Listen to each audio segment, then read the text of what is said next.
Hi, welcome to Satya stocks. So మనం Nifty 17th March ఏ విధంగా respond అవుతుంది, దాని తర్వాత ఎలాంటి డెసిషన్స్ తీసుకోవాలి మొదలైన బ్రీఫ్ వ్యూని డిస్కస్ చేద్దాం. సో నిఫ్టీ ఇక్కడ మనకు 22,397, సో అక్కడ క్లోజ్ అవటం జరిగింది.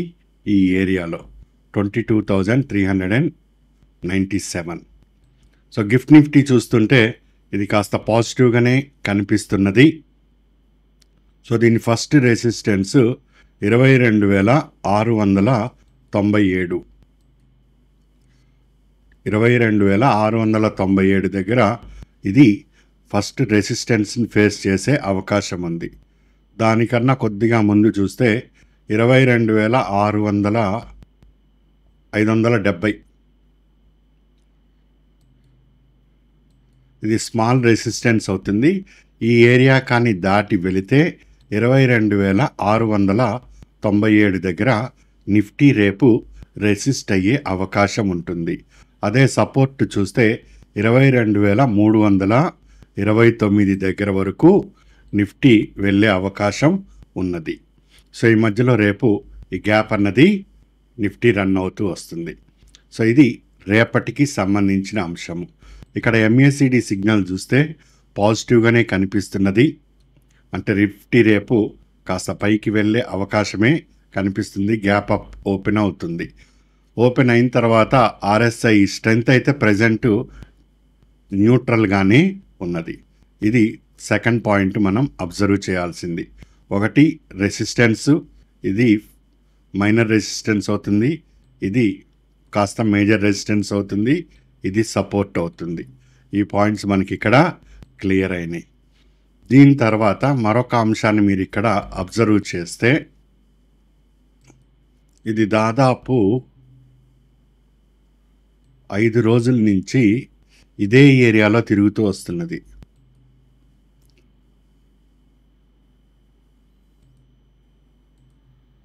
వన్, 2, 3, 4, 5, 6 మంచి డౌన్ అయితే రావటం జరిగింది. ఇక్కడి నుంచి వచ్చిన తర్వాత కొద్దిగా పుల్ బ్యాక్ అయి ఈ 5 రోజుల నుంచి ఒకే రేంజ్లో సైడ్ వేస్గా ఉన్నది.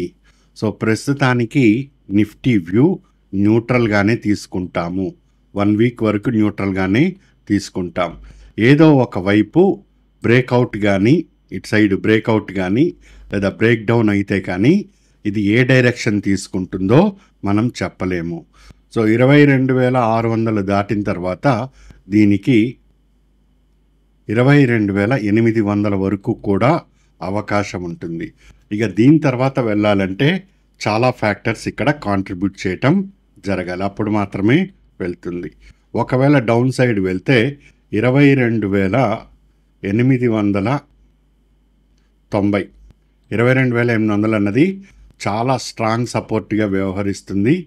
దానికన్నా కిందకి వెళ్తే తప్పితే నిఫ్టీ దాన్ని మనం పూర్తిగా బ్రేక్లోకి వెళ్ళిందని చెప్పలేము. ఇది రేపటి మన ఎనాలిసిస్. ఇక్కడ ఆప్షన్ చైన్ని కూడా మనం పరిశీలించవచ్చు, అది కూడా చెప్తాను ఏ విధంగా అన్నది. ఫస్ట్ డే టైంలో మనం ఫ్యాక్టర్స్ చూసాం. సో డే టైం అయిపోయిన తర్వాత మనం దీనిని మంత్లీ చార్ట్లో పరిశీలన చేస్తే మంత్లీ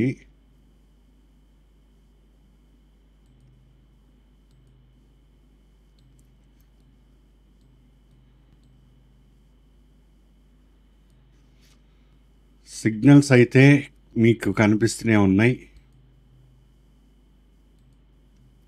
MACD మంత్లీలో నెగిటివ్ కనిపిస్తుంది, హిస్టోగ్రామ్ నెగిటివ్ కనిపిస్తుంది, RSI కూడా కొద్దిగా నెగిటివ్ వైపే కనిపిస్తున్నాయి. ఇక్కడ ఇంకొక ఇంట్రెస్టింగ్ పాయింట్ మనం గమనించాల్సింది,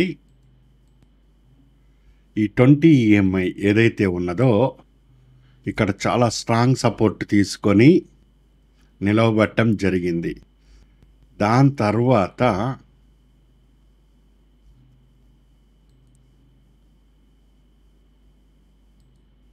ఇక్కడ మీరు కొద్దిగా అబ్జర్వ్ చేస్తే ఈ పాయింట్ చూడండి, 20 EMI ఫస్ట్ ఎప్పుడు బ్రేక్ అయిందండి? 2 మార్చ్ 2020 అంటే ఇంచుమించు అది కరోనా సమయంలో మాత్రమే ఈ 20 EMI బ్రేక్ అయిపోయి నిఫ్టీ 8,600 చిల్లర ఆ ఏరియాలోకి రావటం జరిగింది. 2 మార్చ్ 2020 2020 సంవత్సరము. సో 2020 సంవత్సరము తర్వాత ఇప్పటి వరకు ఎప్పుడూ కూడా ఇది 20 EMI కిందకి వెళ్ళటం జరగలేదు. అది మనకు క్లియర్గా అర్థమవుతుంది. సో ఇది మంత్లీ క్యాండిల్, ఇక్కడ చిన్న గ్రీన్ కనిపిస్తుంది. ఒకవేళ ఇది కానీ రెడ్లోకి వెళితే ఈ 20 EMI బ్రేక్ అయితే అప్పుడు నిఫ్టీ మరి కొంచెం కిందకి వెళ్ళే అవకాశం కనిపిస్తున్నది. లాంగ్ టర్మ్ వ్యూ నేను చెప్పేది, రేపు జరిగేది కాదు, లాంగ్ టర్మ్లో. సో 2020 నుంచి 2024 మధ్యలో ఇది కన్సిస్టెంట్గా పైకి వెళ్తూనే వచ్చింది, కానీ ఎక్కడా కూడా 20 EMIని బ్రేక్ చేయటం జరగలేదు అది. సో ఫస్ట్ టైం 20 EMI దగ్గర అది తిరుగుతూ వస్తున్నది. సో ఇక్కడ నుంచి మనం ట్రెండ్ లైన్ చూసుకుంటే, ఇక్కడ నుంచి ట్రెండ్ లైన్ చూస్తే సో కన్సిస్టెంట్గా చూడండి, ఎప్పుడూ కూడా ఇది బ్రేక్ అవ్వటం జరగలేదు. అండ్ ఫ్రీక్వెంట్గా వెళ్ళింది, మళ్ళీ వచ్చింది, మళ్ళీ ట్రెండ్ లైన్ సపోర్ట్ తీసుకుంది, వెళ్ళింది, సపోర్ట్ తీసుకుంది, వెళ్ళింది, సపోర్ట్ తీసుకుంది, మళ్ళీ వెళ్ళింది, సపోర్ట్ తీసుకుంది. ఈ ట్రెండ్ లైన్ కానీ బ్రేక్ అయితే నిఫ్టీ మరి కొంచెం పడే అవకాశం ఉన్నది అన్న అంశం ఇక్కడ మనకు చాలా క్లియర్గా విజిబుల్ అవుతున్నది. సో అయితే ఇక్కడి నుంచి తీసుకొని నేను ఇప్పుడే చెప్పాను, ఫస్ట్ సపోర్టివ్గా రెసిస్టెన్స్గా 23,600 23,600 దాటి కన్సిస్టెంట్ అయినప్పుడు మాత్రమే దీనిని మనం పాజిటివ్గా చూడగలము నిఫ్టీని. అప్పటి వరకు కూడా ఇది ఇదే విధంగా ట్రెండ్ కొనసాగించవచ్చు. నెక్స్ట్ దీనికి స్ట్రాంగ్ సపోర్ట్ చూస్తే ఇక్కడ కనిపిస్తున్నది 21,000 దగ్గర స్ట్రాంగ్ కనిపిస్తుంది. చూడండి, నెంబర్ ఆఫ్ క్యాండిల్స్ ఇక్కడి నుంచే మనకు రివర్స్ అవ్వటం జరిగింది. సో ప్రస్తుతం 22,000 దగ్గర ఉన్నాం. 21,000 అన్నది స్ట్రాంగ్ సపోర్ట్గా వ్యవహరిస్తుంది. దీని తర్వాత నెక్స్ట్ లైన్ వచ్చేసి మనకు 18,753. సో ఇక్కడే మనకు నెంబర్ ఆఫ్ క్యాండిల్స్ సపోర్టివ్ తీసుకొని 1 2 3 4 5 6 క్యాండిల్స్ ఇక్కడ సపోర్ట్ తీసుకొని ఇక్కడి నుంచి దాని ట్రెండ్ని కొనసాగించడం జరిగింది. సో ఒకవేళ కింద వైపు వెళ్తే బ్రేక్ అవుతూ వస్తుంటే ఫస్ట్ 21,000 దగ్గర సపోర్ట్ తీసుకుంటుంది. దాని తర్వాత 18,000 కూడా 18,753కి కూడా వెళ్ళే అవకాశం ఉన్నది. దాని తర్వాత కూడా మనం పరిశీలన చేస్తే ఇక చాలా దూరం వెళ్తున్నది. ఇది అంత దూరం వెళ్ళకపోవచ్చు, బట్ స్టాక్ మార్కెట్ 17,108 ఇది ఈ జోన్ పర్ఫెక్ట్ బయింగ్ జోన్ లాగా ఉంది. FIIస్కి ఇక్కడికి వచ్చింది, కిందకి వెళ్ళింది, మళ్ళీ సపోర్ట్ తీసుకుంది, మళ్ళీ వెళ్ళింది. ఈ 18,753 బ్రేక్ అయింది. బ్రేక్ అయిన తర్వాత మళ్ళీ కొంత కన్సాలిడేట్ అయింది. కన్సాలిడేట్ అయిన తర్వాత షూట్ అవుట్ జరగటం జరిగింది. సో ఇది లాంగ్ టర్మ్లో మనము గమనించాల్సిన అంశము. ఇక్కడ మీరు ఎంతో అనాలిసిస్ చేస్తే కానీ ఈ పాయింట్స్ మనకు అందవు. సో ఈ ట్రెండ్ని మన మైండ్లో పెట్టుకొని మనము మన మూవ్స్ ఏవైతే ఉన్నాయో అవి చేస్తూ ఉండాలి. సో రేపటికి రేపు ఇంట్రాడేకి వచ్చేసేసి పెద్ద నష్టమేమీ లేదు. అది సపోర్ట్ దగ్గరే తిరుగుతూ వస్తున్నది. మా అంటే ఇక్కడికి వెళ్ళి ఇక్కడిక్కడే అది నడుస్తూ ఉంటుంది. సో ఇది అబౌట్ నిఫ్టీ. ఏ విధమైన మూవ్ అది తీసుకుంటుంది ఏంటి అన్నది నేను ఇక్కడ మీకు వివరించాను. తర్వాత దీన్ని మనం అబ్జర్వ్ చేస్తే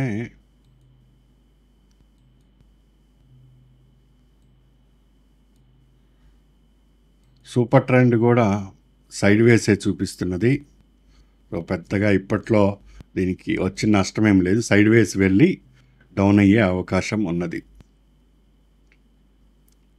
ఇదండి నిఫ్టీకి సంబంధించి ముఖ్యమైన అంశము ఇక్కడ ఉన్నది. ఇక్కడ Warren Buffett saw the Trump slump coming observe చేస్తున్నారు కదా. And Berkshire Hathaway's is built to withstand it. Here is how the 94-year-old market legend plan to handle it. So మొత్తం మీరు ఎకనామిక్ టైమ్స్ మీద కొద్దిగా అవగాహన ఉండి ఫాలో అవుతున్న వాళ్ళు ఎవరైనా ఉంటే, ఆయన లేటెస్ట్గా ఏదైతే స్టాక్స్ ఉన్నాయో అక్కడి నుంచి విత్డ్రా చేయటం జరిగింది. స్టాక్స్ నుంచి బయటకు వచ్చారు. సో దాదాపు $334 బిలియన్ అంత విత్డ్రా చేసుకోవటం జరిగింది. సో దాదాపు 1/3 of his portfolio. So withdraw చేసుకొని దాన్ని మొత్తం కూడా క్యాష్లోకి కన్వర్ట్ చేసుకున్నారు.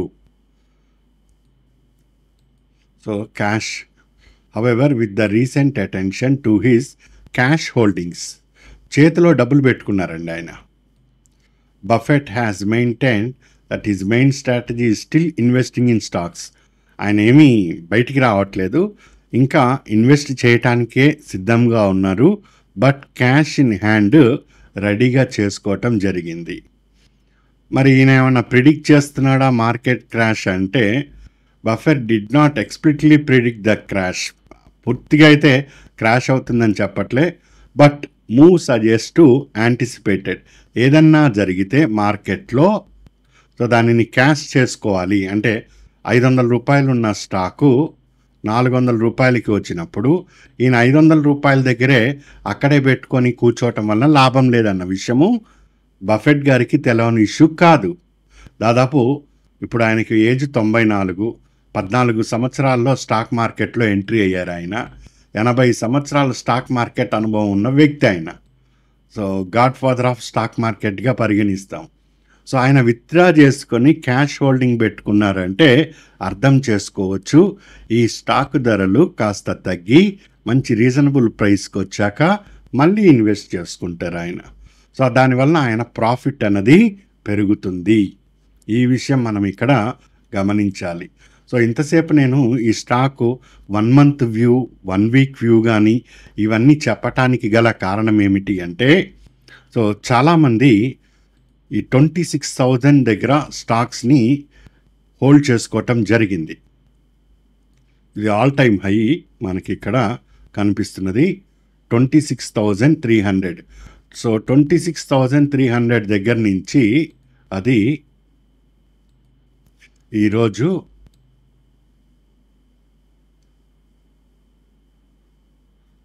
దాదాపు 4,000 పాయింట్లు పడిపోవటం జరిగింది. 10% ఇక్కడ మీకు కనిపిస్తుంది 10%. సో 10% డౌన్ కూడా అవటం జరిగింది అక్కడ. సో ఇలాంటి సమయాన్ని ఇంకాస్త మనము ముందుకు ఉపయోగించుకోవచ్చు. 10% డౌన్ అయింది.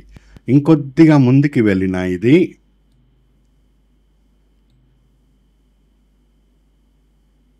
22,000 ఎంత ఉన్నది, 15%, టాప్ నుంచి 15% వస్తుంది.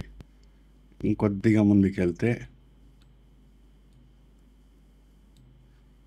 21,000 దగ్గరికి వెళ్తే 19% ఉంది.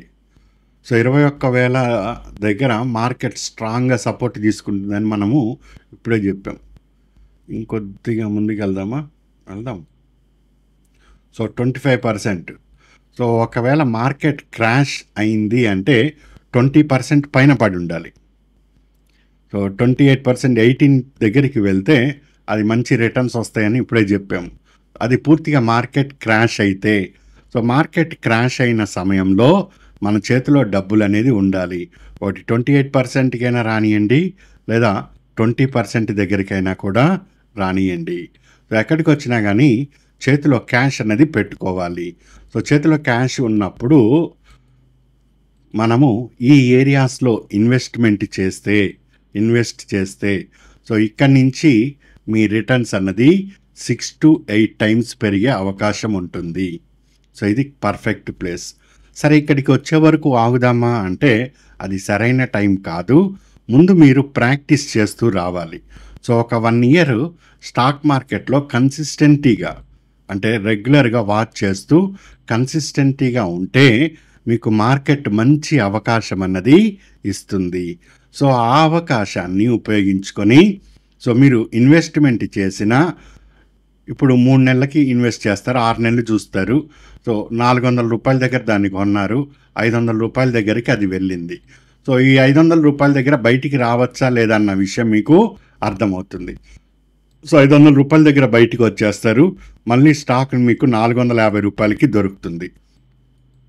సో ₹450కి దొరికినప్పుడు మళ్ళీ ఇందులో ఇన్వెస్ట్ చేస్తారు, మళ్ళీ ఇది ₹600కి వెళ్తుంది.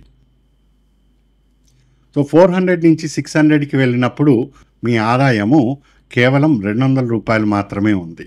అదే 400 నుంచి 500కి వెళ్ళినప్పుడు ఒక ₹100 పట్టుకోగలిగారు. మళ్ళీ 450 నుంచి 600కి వెళ్ళినప్పుడు ₹150 పట్టుకోగలిగారు. సో ఇప్పుడు మొత్తంగా చూస్తే ₹250 మీరు చేతిలో వేసుకోవటం జరిగింది. సో ఒట్టిగా పెట్టుకొని అలా దిక్కులు చూస్తూ దాని వైపే చూస్తూ ఉంటే మీ ఆదాయం ఈ స్టేజ్కి వస్తుంది. అదే ప్రాఫిట్ బుక్ చేసుకుంటూ ఎక్కడైతే మళ్ళీ లోలో దొరుకుతుందో కొంటూ వెళ్తే ₹250 మీ చేతిలోకి వస్తుంది. ఇది కేవలం ఉదాహరణ తీసుకొని చెప్తున్నా, నేను చెప్తున్నది కాదు. ఇక్కడ మీకు బఫెట్ గారు తీసుకున్న స్టెప్పే మీకు ఇక్కడ అర్థమవుతుంది. సో బఫెట్ గారు చేస్తున్న ఈ స్టెప్పే మీకు అర్థమవుతుంది. ఇది పాయింట్. అందుకోసమని నేను ఇక్కడ మీకు 1 మంత్కి ఏ విధంగా అది మూవ్ అవుతుంది, లాంగ్ టర్మ్లో ఎట్లా ఉంది, షార్ట్ టర్మ్లో ఎట్లా ఉందని తెలియజేస్తున్నాను. సో ఇది మన ఛానల్ సత్య స్టాక్స్ అని. ఇక్కడ మనము క్లాసెస్ అవి ఇవ్వటం జరుగుతూ వస్తుంది. దీనిని జాయిన్ అయ్యి మీరు ట్రేడింగ్ని ప్రాక్టీస్ చేయండి. సో ఎక్కడలా డైరెక్ట్గా మీరు ఆప్షన్స్లోకి వెళ్ళొద్దు. మళ్ళీ చెప్తున్నాను, డైరెక్ట్గా ఆప్షన్స్కి వెళ్ళొద్దు. ఫ్రెషర్స్ ఎవరైతే ఉన్నారో కేవలం ఈక్విటీలోనే, అది కూడా మీ ఎంతవరకు శక్తి ఉందో, అది ₹1000 అయ్యొచ్చు, ₹10 అవ్వచ్చు, 10,000 అవ్వచ్చు, 10 లక్షలు అవ్వచ్చు. మీ శక్తి కొలది డైలీ ట్రేడింగ్ చేస్తూ ఒక అవగాహన పెంచుకోండి. సో ఈ విధంగా చేయటం వలన మార్కెట్ మీద పట్టు వచ్చి ఒక జస్ట్ 2 or 3 ఇయర్స్లో అవకాశాలని మీరు క్యాచ్ చేస్తారు. ఆ రోజు మీకున్న ఈ నాలెడ్జ్ తోటి మీ యొక్క క్యాపిటల్ని 5 to 6 టైమ్స్ని ఈజీగా పెంచుకోగలుగుతారు. అది ఈ ఎనాలిసిస్ వెనకాల ఉండే ముఖ్య ఉద్దేశము. అంతేగాని ఈ 1 మంత్ తీసుకొని రేపు నేనేం చేస్తా అంటే రేపు నువ్వేం చేయలేవు, బుర్ర పెంచుకుంటావు అంతే. బుర్ర పెరిగితే అది ఏదో ఒక రోజుకి నీకు డబ్బు తెస్తుంది, ఏదో ఒక రోజు డబ్బు తెస్తుంది. సో డబ్బులు రావాలి అన్నప్పుడు నాలెడ్జ్ పెంచుకోవాలి. అంతేగాని ఇది రేపు పెరగదు కదా, రేపే 18కి పోదు, రేపే 26కి పోదు అంటే రేపు ఏమీ జరగదు. కేవలం ఒక 100 పాయింట్లు పైకి లేచి కన్సోలిడేట్ లేదా సైడ్ వేస్ మార్కెట్కి వెళ్తే లిటిల్ బ్రేక్అవుట్ లేదా మళ్ళీ వెనక్కి వెళ్తుంది. సో మీకు ఇవన్నీ ఆటోమేటిక్గా తెలిసిపోతాయి. సో ప్రాక్టీస్లోకి ఉండాలి. సో ఈవెన్ ఆప్షన్ చైన్ని గమనిస్తున్నా కానీ మనకు అదే క్లియర్గా పిక్చర్ విజిబుల్గా కనిపిస్తుంది. ఇక్కడ ఆప్షన్ చైన్ని మీరు చూస్తే 22,397. ఇక్కడ బాటమ్ వైపు వెళ్తే ఫస్ట్ ఇక్కడ 2.7 crore పుట్ రైటింగ్ ఉంది, ఇక్కడ 48 lakhs ఉంది. సో ఫస్ట్ సపోర్టు దీనికి 22,300 అవుతుంది. దాని తర్వాత ఇక్కడ పుట్ రైటింగు 22,000 దగ్గర 1.85 కోట్ల మంది పుట్ రైటర్స్ ఉన్నారు, కేవలం 12 లక్షలు మాత్రమే కాల్ రైటర్స్ ఉన్నారు. సో పర్ఫెక్ట్గా 22,000 అన్నది మంచి సపోర్ట్ ఇవ్వటం జరుగుతుంది. ఒకవేళ డౌన్లోకి వెళ్తే ఫస్ట్ 22,300, సెకండ్ ఇక్కడికి వెళ్ళటం జరుగుతుంది. అదే మనం కొద్దిగా మూమెంటు ఇటు తీసుకుంటే 22,500, ఇప్పుడు 22,397 ఉంది. 22,500 దగ్గర 4 కోట్ల మంది కాల్ రైటర్స్ ఉన్నారు, 3 కోట్ల మంది పుట్ రైటర్స్ ఉన్నారు. సో ఈ ఏరియాలో ఫైట్ బాగా జరుగుతుంది. ఈ ఏరియాలో మార్కెట్ వాలటైల్ మూవ్ ఇస్తూ వస్తుంది. ఈ ఏరియా 22,500 ఒకవేళ రేపు గ్యాప్ అప్ ఓపెన్ అయితే 22,500 దగ్గరికి వెళ్ళినప్పుడు ఆ టైంలో ఇది మూమెంట్స్ బాగా వేరియంట్గా ఉంటాయి. ఒకవేళ దీన్ని కూడా 22,500 దాటి ముందుకు వెళ్తే మనకు నెక్స్ట్ 22,550 1.39 crore ఉన్నారు. ఇది స్ట్రాంగ్ రెసిస్టెంట్గానే ఉంది. 22,600 చూస్తే మీరు 2.48 crores కాల్ రైటర్స్ ఉన్నారు, 88 lakhs మాత్రమే పుట్ రైటర్స్ ఉండటం జరిగింది. సో 22,600 స్ట్రాంగ్ రెసిస్టెన్స్ ఉంటుంది. 22,600 ఇది. సో ఫస్ట్ 22,500, ఇది బ్రేక్ అయితే 22,600.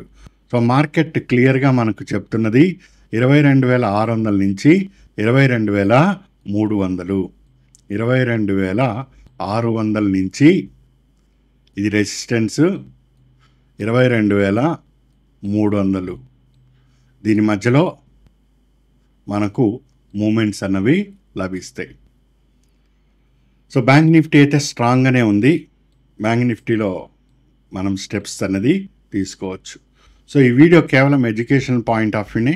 దీని మీద మనం ఎవరం కూడా ట్రేడ్స్ అనేది చెయ్యం. మీ యొక్క ఫైనాన్షియల్ అడ్వైజర్ని కన్సల్ట్ చేసి మీరు తీసుకుంటారు. డిస్క్రిప్షన్లో కూడా ఇవ్వటం జరిగింది. So only my personal views. So ఇది డిస్క్రిప్షన్లో మనం క్లియర్గా చెప్తున్నాం. సో ఈ విధంగా ప్లాన్ చేసుకోండి. చక్కగా ఫస్ట్ నేర్చుకోండి, ఇక నుంచి రిజిస్టర్ అవ్వండి. నేర్చుకున్న తర్వాత ఒక్కొక్క స్టెప్ మీకు అర్థమవుతూ ఉంటుంది.